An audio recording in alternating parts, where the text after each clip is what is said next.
сайн байцгаана уу? Бямцэг байна. За би Солонгос улсад ажиллаж амьдраа суралцаад явж байна. За би яагаад өнөөдөр ингээд бичлэг хийхээр болов гэхээр ерөнхийдөө 2025 он маань тийм ээ 2026 он маань ерөнхийдөө маш их сүнсний сэрэлттэй жил болж байна. За үргэлжилсээр байна тийм ээ сүнсний сэрэлт нь маш их хүчтэй болж байна. 2026 оны эхлэл бол тийм ээ.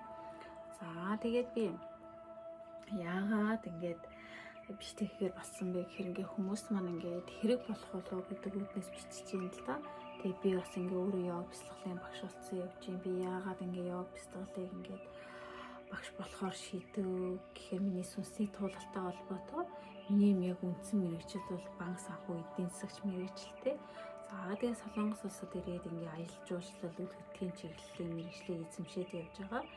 Тэгсэн мөртлөө мэдхгүй хэлээр яагаад йог бяцлаглалын багш болов гэхээр ерөөхдөө миний надад тохиолдсон тохиолдол тийм ээ одоо миний амьдралын туулалтай ингээ маш ингээ гүн гүнзгий холбоотой.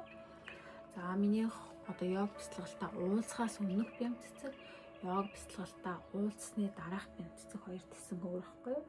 За тэгээ 2015 оноос ахуулах 2018 оны хугацаанд ерөөхдөө миний амьдралд маш их зүйлүүд тохиолдсон.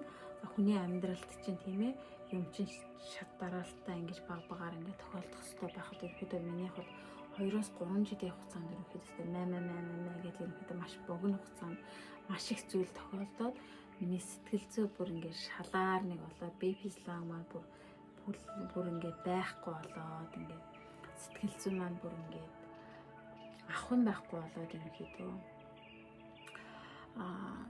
амиа хорлох хэмжээний түвшинд хүрээд бүр ингээ гүн хямралд орж исэн.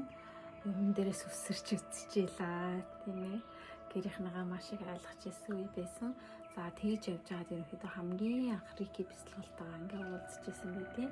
Рики бяцлаглалтайгаа ингээ уулзаад ингээ явж байгаад ерөнхийдөө сэтгэл зүйдээ тийм ээ.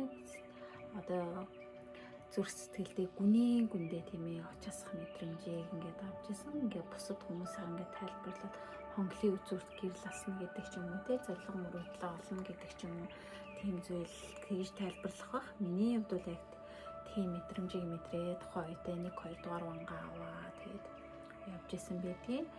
За 2025 он сая жуулчлал дагуулж очив Монгол руу дагуулж очихдоо ерөөдөө юугаа төвшөнгөө дэвшлүүлээд ирсэн байгаа.